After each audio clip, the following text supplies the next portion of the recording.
55 ವಿಷ್ಣುನಾಮಗಳು ಅಂತಲೇ ಅಧ್ಯಾಯಕ್ಕೆ ಹೆಸರು. ಪಂಚಪಂಚಾಶದ್ ವಿಷ್ಣುನಾಮಾನಿ ಅಂತ.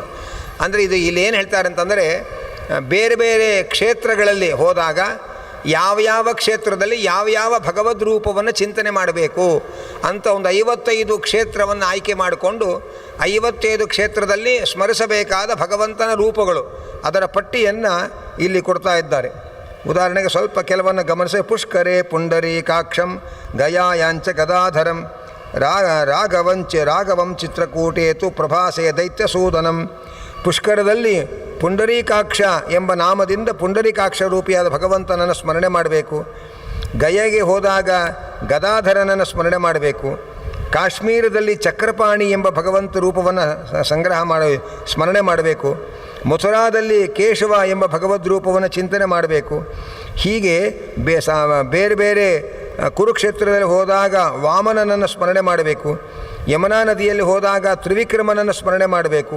ಹೀಗೆ ಒಂದೊಂದು ಕ್ಷೇತ್ರಗಳಿಗೆ ಹೋದಾಗ ಅಲ್ಲಿ ಯಾವ ಭಗವದ್ ರೂಪವನ್ನು ಚಿಂತನೆ ಮಾಡಬೇಕು ಎಂಬುದಾಗಿ ಒಂದು ಅಧ್ಯಾಯದಲ್ಲಿ 55 ವಿಷ್ಣುನಾಮಗಳು ಹಾಗೆ ಅಂತ ಹೇಳ್ತಾ ಇದ್ದಾರೆ.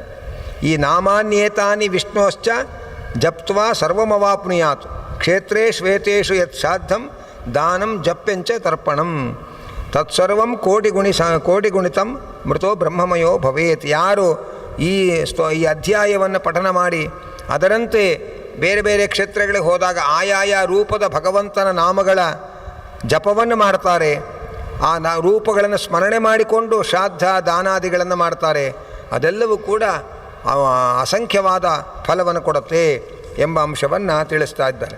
ಹಾಗೆ ಮಧ್ಯದಲ್ಲಿ ಕೆಲವು ಸ್ವಲ್ಪ ತ್ರೈಲೋಕ್ಯ ಮೋಹನ ಮಂತ್ರ, ಕೆಲವು ಆಭಿಚಾರಿಕ ಮಂತ್ರಗಳು, ಅದಕ್ಕೆ ಸಂಬಂಧಪಟ್ಟ ವಿದ್ಯೆಗಳು, ಅದನ್ನೆಲ್ಲವನ್ನು ಕೂಡ ತಿಳಿಸ್ತಾರೆ. ಹೀಗೆ ನಾನಾ ತರಹದ ಬೇರೆ ಬೇರೆ ಮಂತ್ರಗಳ ರಾಶಿ ಪ್ರಯೋಗಗಳನ್ನು ಈ ಸಂದರ್ಭದಲ್ಲಿ ಹೇಳ್ತಾರೆ. ಅದೆಲ್ಲ ಮಂತ್ರಗಳನ್ನು ಬಳಸ್ತಕ್ಕಂಥದ್ದು ಬೇರೆ ಬೇರೆ ದೃಷ್ಟಿಕೋನ. ಅದೆಲ್ಲ ಒಂದು ರೀತಿಯಿಂದ ಬೇರೆ ಬೇರೆ ಆಗಮಗಳಲ್ಲಿ ಹೇಳಿದಂತಹ ಮಂತ್ರಗಳು, ಅನೇಕ ಕ್ಷುದ್ರವಾದ ಫಲಗಳನ್ನು ಬಯಸಿ ಮಾಡತಕ್ಕಂಥ ಮಂತ್ರ ಜಪಗಳು, ಅದನ್ನೆಲ್ಲವನ್ನೂ ಕೂಡ ಪರಿಚಯ ಮಾಡಿಸ್ತಾರೆ. ಯಾಕೆ ಹೇಳ್ತಾರೆ ಅಂತಂದರೆ, ನಾನಾ ತರಹದ ಜೀವರಾಶಿಗಳಿರ್ತಾರೆ. ಅವರವರ ಸ್ವಭಾವಕ್ಕನುಗುಣವಾಗಿ ಅವರವರಿಗೆ ತಿಳುವಳಿಕೆಗಳನ್ನು ಕೊಡುವುದಕ್ಕೋಸ್ಕರ ಅದನ್ನೆಲ್ಲ ಹೇಳ್ತಾರೆ. ಆದರೆ ಯಾವುದು ಭಗವಂತನ ಅನುಗ್ರಹಕ್ಕೆ ಸಾಧನವಾದದ್ದು ಅದನ್ನು ಮಾತ್ರ ನಾವು ಸ್ವೀಕಾರ ಮಾಡಬೇಕೇ ಹೊರತು ಮತ್ತು ಬೇರೆ ಯಾವುದೋ ಲೌಕಿಕ ಫಲಗಳನ್ನು ಉದ್ದೇಶ ಮಾಡಿಕೊಂಡು ನಾವು ಜಪಗಳನ್ನು ಮಾಡೋದಾಗಲಿ ಅದರ ಶ್ರಮ ಪಡೋದಾಗಲಿ ಅದನ್ನು ಮಾಡಿಕೊಡೋದು. ಆದರೆ ಹಾಗೆ ಮಾಡತಕ್ಕಂಥವರಿಗೂ ಒಂದು ಆಹಾರವನ್ನು ಒದಗಿಸೋದಕ್ಕೋಸ್ಕರ ವೇದವ್ಯಾಸದೇವರು ಅದನ್ನೆಲ್ಲ ಹೇಳಿರ್ತಾರೆ. ಅಲ್ಲಿಂದ ಮುಂದೆ ಕೊನೆಯ ಭಾಗ, ಅದರಲ್ಲಿ ಯಮ ನಿಯಮ ಪ್ರಾಣಾಯಾಮ ಪ್ರತ್ಯಾಹಾರ ಧ್ಯಾನ ಧಾರಣಾ ಸಮಾಧಿ ಅಷ್ಟಾಂಗ ಯೋಗ ನಿರತ ಅಂತ ಒಂದು ನಾವು ಶಬ್ದವನ್ನು ಕೇಳ್ತಾ ಇರ್ತೇವೆ. ಅದನ್ನೇ ಸ್ವಲ್ಪ ಪರಿಚಯ ಮಾಡಿಸ್ತಾರೆ. ಯಮ ಅಂದ್ರೇನು, ನಿಯಮ ಅಂದ್ರೇನು, ಪ್ರತ್ಯಾಹಾರ ಅಂದ್ರೇನು, ಧ್ಯಾನ ಧಾರಣ ಸಮಾಧಿ ಪ್ರಾಣಾಯಾಮ ಆಸನ ಪ್ರಾಣಾಯಾಮ ಇದೆಲ್ಲ ಸ್ಥೂಲವಾಗಿ ಸ್ವಲ್ಪ ಪರಿಚಯ ಮಾಡ್ತಾ ಹೋಗ್ತಾರೆ. ಅದರಲ್ಲಿ ಯಾಕೆ ಇದನ್ನೆಲ್ಲ ಹೇಳ್ತಾರೆ ಅಂತಂದರೆ, ಸಂಸಾರ ತಾಪ ಮುಕ್ತ್ಯರ್ಥಂ, ಸಾಂಸಾರಿಕವಾದ ತಾಪಗಳನ್ನು ಪರಿಹಾರ ಮಾಡಿಕೊಳ್ಳುವುದಕ್ಕೆ, ಮತ್ತು ಬ್ರಹ್ಮಪ್ರಕಾಶಕಂ ಜ್ಞಾನಂ ಯೋಗಸ್ತತ್ರೈಕ ಚಿತ್ತತ, ಭಗವಂತನ ಜ್ಞಾನ ಅನುಗ್ರಹ ಸಂಪಾದನೆಗೆ ಪೋಷಕವಾಗಿ ಇದನ್ನು ಬಳಸಬೇಕು. ಪ್ರಾಣಾಯಾಮ ಮಾಡೋದೇ ಒಂದು ದೊಡ್ಡ ಸಾಧನೆ ಅಲ್ಲ. ಪ್ರಾಣಾಯಾಮದಿಂದ ದೇಹ ಆರೋಗ್ಯವಾಗತ್ತೆ, ಆಯುಷ್ಯವನ್ನು ಪಡೆಯುತ್ತೆ, ಅದರಿಂದ ಬೇಕಾದಷ್ಟು ಸಾಧನೆ ಮಾಡೋಕ್ಕೆ ಅನುಕೂಲ ಆಗತ್ತೆ. ಇದೆಲ್ಲವೂ ಕೂಡ ಅದನ್ನು ಮಾಡೋದೇ ಒಂದು ಸಾಧನೆ ಅಲ್ಲ. ಆಸನ ಅಂದರೆ ನಾನಾ ಬಗೆಯ ಆಸನಗಳನ್ನು ಹಾಕೋದೇ ಒಂದು ಸಾಧನೆ ಅಲ್ಲ. ಅದು ವೇದಾಂತದ ಉದ್ದೇಶದಲ್ಲಿ ಅದನ್ನು ಮುಖ್ಯವಾಗಿ ಹೇಳ್ತಾರೆ.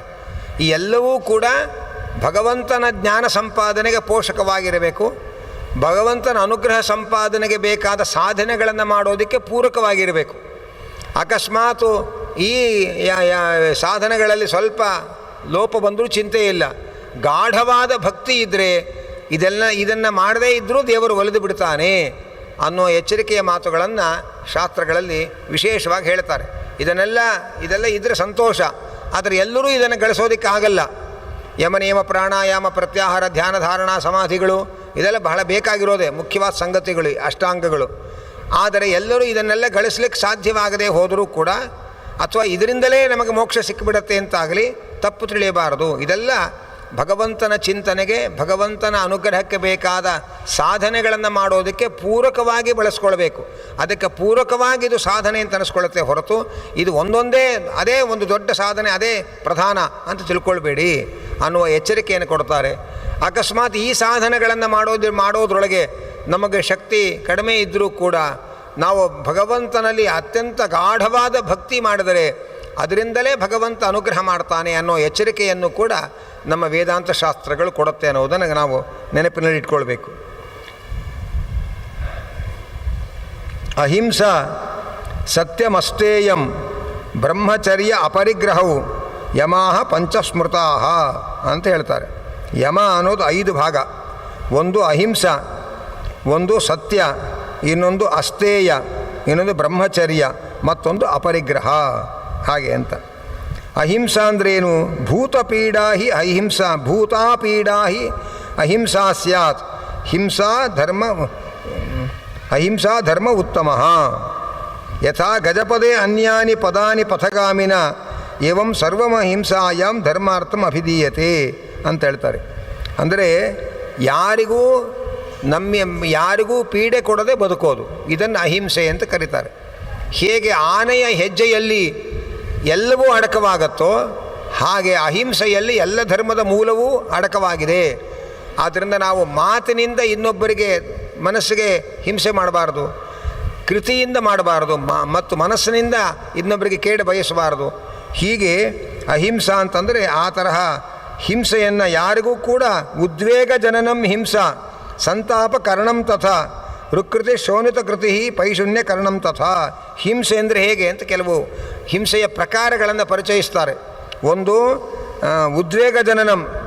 ಹಿಂಸಾ ಅಂದರೆ ಇನ್ನೊಬ್ಬರಿಗೆ ಏನೋ ಹೇಳಬಾರದನ್ನು ಹೇಳಿ ಅವರ ಮನಸ್ಸಿಗೆ ಉದ್ವೇಗ ಉಂಟು ಮಾಡೋದು, ಇದು ಒಂದು ರೀತಿಯ ಹಿಂಸೆ. ಅದರಂತೆ ಮನಸ್ಸಿಗೆ ಸಂತಾಪ, ನೋವು ಉಂಟು ಮಾಡೋದು, ಆ ನೋವು ಉಂಟು ಮಾಡುವ ಹಾಗೆ ನಡ್ಕೊಳ್ಳೋದು, ಅದು ಒಂದು ರೀತಿ ಹಿಂಸೆ. ಅನಂತರ ಅಲ್ಲಿಂದ ಇಲ್ಲಿಗೆ ಚಾಡಿಗಳನ್ನು ಹೇಳಿ ಮನಸ್ಸಿನ ಶಾಂತಿಯನ್ನು ಹದಗೆಡಿಸೋದು, ಅದು ಒಂದು ರೀತಿ ಹಿಂಸೆ. ಇದೆಲ್ಲ ಹಿಂಸೆ ಮಾಡಬಾರ್ದು.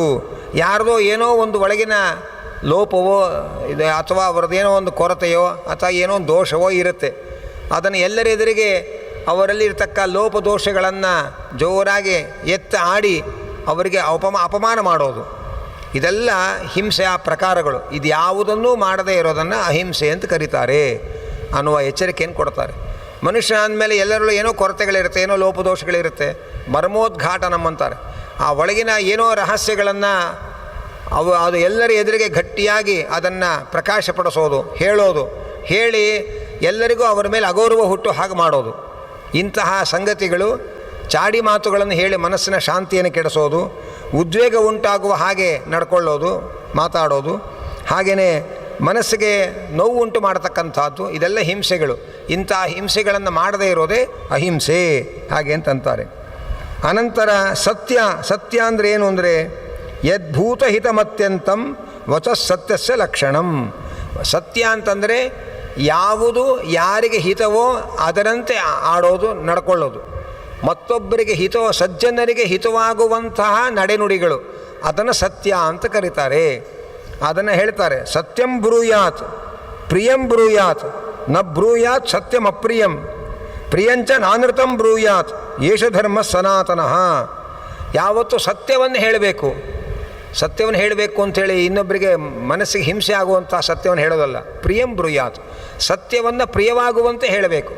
ನ ಬ್ರೂಯಾತ್ ಸತ್ಯಂ ಅಪ್ರಿಯಂ, ಅಪ್ರಿಯವಾದ ಸತ್ಯವನ್ನು ಹೇಳಬಾರದು ಅನ್ನೋದು ಒಂದು, ಸತ್ಯವನ್ನು ಅಪ್ರಿಯವಾಗುವಂತೆ ಹೇಳಬಾರದು ಅನ್ನೋದು ಒಂದು ರೀತಿ ಅದರ ಅಭಿಪ್ರಾಯವನ್ನು ನಾವು ಭಾವಿಸ್ಬೋದು. ಹೀಗೆ ಸತ್ಯವಾದದ್ದನ್ನು ಹೇಳಬೇಕು, ಆದರೆ ಅದು ಮನಸ್ಸಿಗೆ ಪ್ರಿಯವಾಗುವಂತೆ ಇರಬೇಕು. ಮತ್ತು ಅಪ್ರಿಯವಾಗುವಂತೆ ಸತ್ಯವನ್ನು ಹೇಳಬಾರದು, ಅಪ್ರಿಯವಾದ ಸತ್ಯವನ್ನು ಹೇಳಬಾರದು. ಮತ್ತು ಪ್ರಿಯಂಚ ನಾನೃತಂ ಬ್ರೂಯಾತ್, ಖುಷಿಯಾಗತ್ತೆ ಅಂತ ಹೇಳಿ ಸುಳ್ಳು ಹೇಳೋಕ್ಕೆ ಹೋಗಬಾರ್ದು, ಅದು ಎಚ್ಚರಿಕೆ. ಪ್ರಿಯಂಚ ನಾನೃತಂ ಬ್ರೂಯಾತ್, ಅವರಿಗೆ ಖುಷಿಯಾಗತ್ತೆ ಅಂಥೇಳಿ ಇಲ್ಲ ಸಲ್ಲದ ಸುಳ್ಳುಗಳನ್ನೆಲ್ಲ ಹೇಳಿಬಿಡಬಾರ್ದು.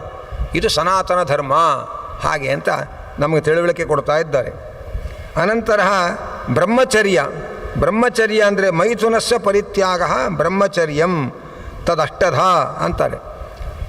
ಮೈಥುನವನ್ನು ಬಿಡೋದು ಅದಕ್ಕೆ ಬ್ರಹ್ಮಚರ್ಯ ಅಂತ ಕರೀತಾರೆ. ಅದು 8 ವಿಧ ಅಂತ ಅಂತಾರೆ. ಏನದು? ಸ್ಮರಣಂ, ಕೀರ್ತನಂ, ಕೇಲಿಹಿ, ಪ್ರೇಕ್ಷಣಂ, ಗುಹ್ಯಭಾಷಣಂ, ಸಂಕಲ್ಪ, ಅಧ್ಯವಸಾಯಶ್ಚ, ಕ್ರಿಯಾನಿರ್ವೃತ್ತಿರೇವ ಚ ಏತನ್ ಮೈಥುನಮಷ್ಟಾಂಗಂ ಪ್ರವದಂತೆ ಮನೀಷಿಣಃ. ಹಾಗೆ ಅಂತಾರೆ. ಅಂದರೆ ಯಾವುದೋ ಒಂದು ಹೆಣ್ಣನ್ನು ಅಥವಾ ಹೆಣ್ಣು ಗಂಡನ್ನು, ಗಂಡು ಹೆಣ್ಣನ್ನು ಅಂತ ಇಟ್ಕೊಳ್ಳಿ. ಗಂಡಸರು ಪುರಾಣ ಹೇಳ್ಬೇಕಾದ್ರೆ ಹೆಣ್ಣು ಅಂತಾರಷ್ಟೇ. ನಮ್ಮನ್ನೇ ಹೇಳ್ತಾರೆ ಅಂತ ಅವ್ರು ಅನ್ಕೋಬಾರ್ದು. ಹೆಂಗಸು ಪುರಾಣ ಹೇಳ್ಬೇಕಾದ್ರೆ ಗಂಡು ಅಂತ ಅನ್ಕೋಬೇಕು. ಅಂತೂ ಮಾನಸಿಕವಾಗಿ ಯಾವುದೋ ಹೆಣ್ಣನ್ನು ಯಾವಾಗಲೂ ನೆನೀತಾ ಇರೋದು, ಯಾವಾಗಲೂ ಅವರ ಬಗ್ಗೆನೇ ಮಾತಾಡ್ತಾ ಇರೋದು, ಮತ್ತು ಅವರ ಜೊತೆಯಲ್ಲಿ ವಿಹಾರ ಮಾಡೋದು, ಅನಂತರ ಅವರನ್ನು ಕದ್ದು ಮುಚ್ಚಿ ನೋಡಿ ಖುಷಿ ಪಡೋದು, ಅವರ ಜೊತೆಯಲ್ಲಿ ಏಕಾಂತದಲ್ಲಿ ಮಾತನಾಡೋದು, ಹಾಗೆಯೇ ಹಾಗೆ ಮಾಡೋಣ ಹೀಗೆ ಮಾಡೋಣ ಅಂತ ಸಂಕಲ್ಪಗಳು ಮಾಡೋದು, ಅನಂತರ ಅವರ ಜೊತೆಯಲ್ಲಿ ಹೀಗೆ ಇರಬೇಕು ಅಂತ ಒಂದು ನಿಶ್ಚಯವನ್ನು ಮಾಡಿಕೊಳ್ಳೋದು, ಮತ್ತು ಇಬ್ಬರೂ ಸೇರಿ ಭೋಗದ ಪ್ರಕ್ರಿಯೆಯನ್ನು ನಡೆಸೋದು. ಹೀಗೆ ಮೈಥುನ ಅದು 8 ಬಗೆ ಅಂತಾರೆ. ಈ 8 ಬಗೆಯ ಮೈಥುನವನ್ನು ಪರಿತ್ಯಾಗ ಮಾಡೋದಕ್ಕೆ ಬ್ರಹ್ಮಚರ್ಯ ಅಂತ ಕರೀತಾರೆ.